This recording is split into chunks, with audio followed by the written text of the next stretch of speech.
오늘 저는 본문의 말씀을 통해서 성도의 삶이라고 하는 제목으로 주신 말씀 나누도록 하겠습니다. 빌립보서는 지금도 우리가 매주 수요일마다 밤마다 우리가 이렇게 단락씩 조금씩 잘라서 살펴보고 있는 정말 귀중한 말씀입니다. 우리 교회 이름이 뭐예요? 우리 교회 이름이 뭐예요?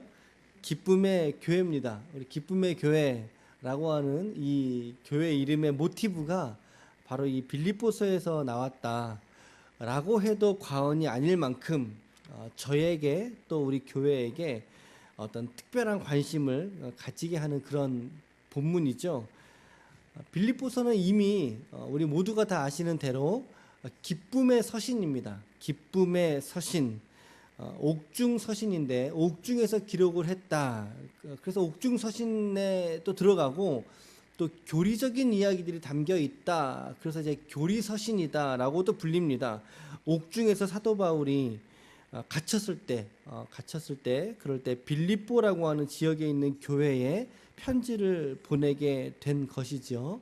우리 오늘 본문 말씀에 보면 12절 보십시오. 12절에 보면 우리 오늘 말씀은 12절부터 26절까지를 잠깐 보는 건데, 형제들아 내가 당한 일이 도리어 복음 전파의 진전이 된 줄을 너희가 알기를 원한다라고 말하고 있습니다.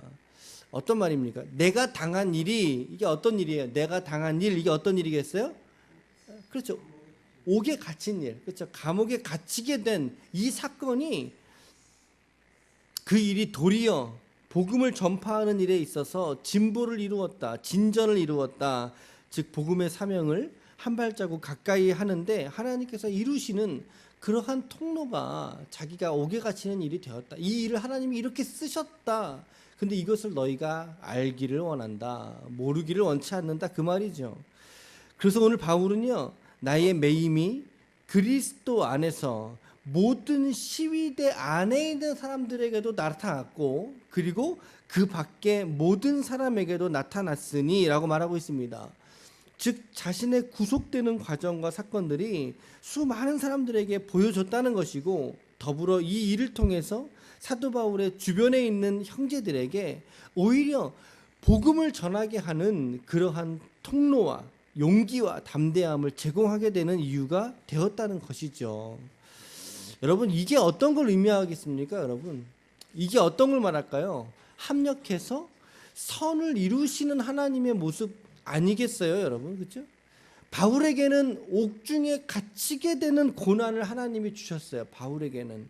하지만 오히려 그 일로 말미암아 바울의 주변에서는 담대함을 얻지 않습니까? 이 복음을 전하는 것에 있어서, 야, 사도 바울 선생 봐라, 복음을 위해서 저렇게 기쁘게 옥에 갇히지 않느냐, 우리도 그의 담대함을 본받자, 이런 운동이 일어나지 않았겠느냐는 거죠. 그런 교훈들이 형제들에게 일어나게 됐다는 것입니다, 지체들에게. 그래서 복음을 전하는 일에 더욱더 매진하게 만드는, 그게 옥에 갇히는 사건으로 말미암아 도리어 오히려 그의 주변에 있는 사람들에게 하나님의 복음을 위한 삶이 무엇인지를 직접 삶으로 보게 만드는 그 협력을 이루어내시더라는 거죠.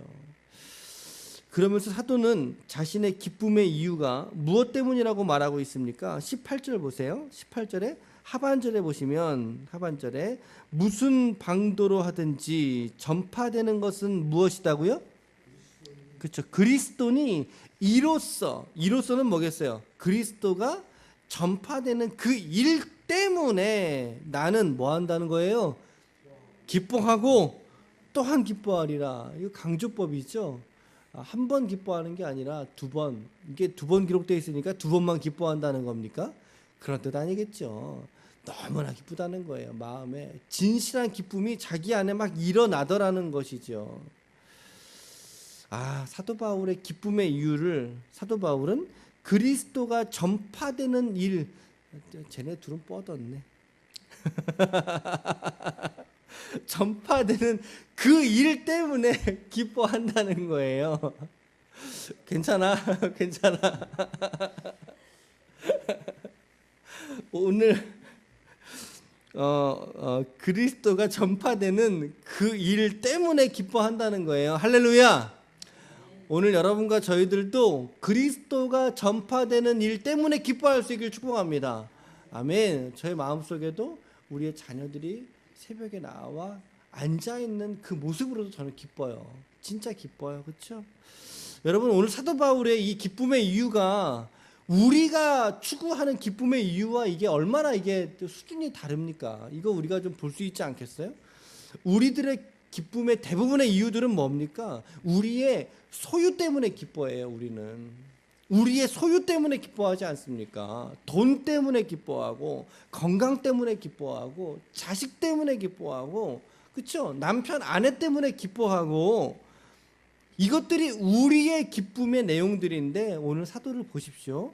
사도 바울의 기쁨의 이유가 뭐라고 말합니까? 그리스도가 전파되는 것 때문에 기뻐한다고 그의 기쁨의 이유를 말하죠.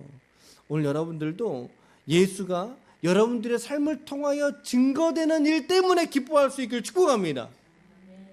여러분들의 삶을 통로 삼으셔서, 복음의 통로 삼으셔서 그리스도 예수의 십자가가 증거되는 일, 그 일 때문에 기뻐할 수 있기를 축복합니다. 내가 뭐 병에 들어서 병원에 있을지라도, 그렇죠? 오히려 그 일로 인해서 그리스도가 전파될 수 있다면 그것이 우리에게 도리어 기쁨을 가져다 주는 일일 것이다라는 거죠. 세상이 주는 기쁨이 아니잖아요. 영혼들이 돌아오고 믿어야 될 가족과 이웃들이 하나님께 돌아오는 그 사건을 보고 오히려 기뻐한다는 거죠. 자, 이제 요 대목을 묵상하면서 이런 생각이 드는 거죠. 우리 정군상 성도님께서 지난 5월 달에 입원하셨거든요. 입원하셔서 수술 받으셨어요. 우리 정군상 성도님에게는 참 인생에서 두 번 없을 그런 어려운 시간을 지나셨지요. 하지만 도리어 우리 그리스도인들은 도리어의 사람들 아닙니까? 병원에 있었지만 그러나 도리어 그 일을 통해서 우리 성도님을 하나님이 부르셨고 또 교회에 나오셔서 하나님의 복음과 진리 앞에 이렇게 순종하고 계시다면 오히려 그 일 때문에 기뻐할 수 있지 않겠습니까? 그렇죠? 이것이 우리 성도들이 추구하는 기쁨의 내용이더라는 거죠. 얼마나 이게 수준이 다릅니까? 우리 그리스도인들의 기쁨이라고 한다는 것이요. 여러분들의 삶 속에 이렇듯이 이러한 기쁨들이 여러분들의 생애와 그리고 우리 기쁨의 교회 위에 가득하기를 축복합니다. 그러면서도 사도 바울은 한 가지 자기의 소원이 있다는 것을 이제 보게 되는데 그것이 무엇입니까? 20절과 21절 같이 읽어보겠습니다. 시작. 나의 간절한 기대와 소망을 따라 아무 일에든지 부끄러워하지 아니하고 지금도 전과 같이 온전히 담대하여 살든지 죽든지 내 몸에서 그리스도가 존귀하게 되려 하나니 이는 내게 사는 것이 그리스도니 죽는 것도 유익함이라. 아멘. 20절 보세요. 나의 간절한 기대와 소망이 있다. 즉 자신의 기도 제목이 한 가지 있는데 그게 무엇이라고 말하죠?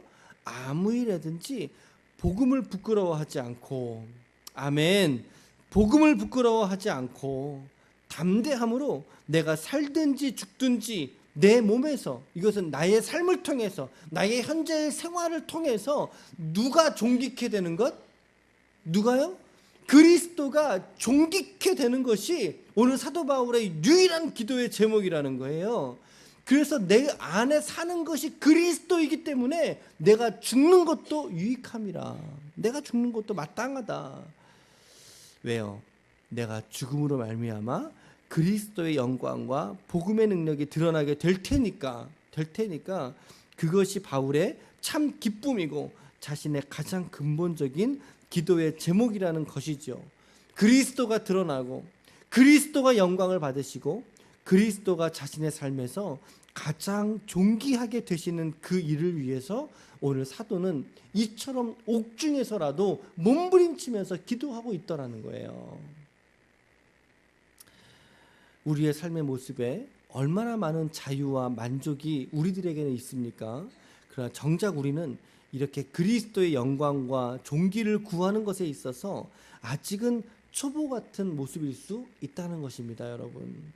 우리가 어린아이의 신앙의 초보를 버리고 오늘 바울의 모습처럼 진정 나의 삶을 통해서 그리스도께서 존귀하게 되시는 그 일들이 여러분들의 삶에 넘쳐날 수 있기를 축복합니다.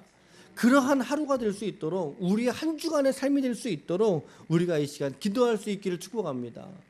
오늘 두 가지만 짧게 말씀드리겠습니다. 앞에 다 언급한 건데요. 첫 번째는 우리 성도들의 삶은요, 합력하여 선을 이루시는 삶이라는 거죠. 오늘 바울이 그 증인 아니겠습니까? 그의 삶은 비록 옥에 갇히고 자유를 박탈당하고 매맞는 그러한 모습으로 비춰질 수 있지만, 그러나 그러한 것에 머무르지 않고 오히려 그 일로 말미암아 그리스도 복음의 진보를 이루어가는 모습을 보게 된다는 것입니다. 오늘 저와 여러분들도 마찬가지라고 생각합니다.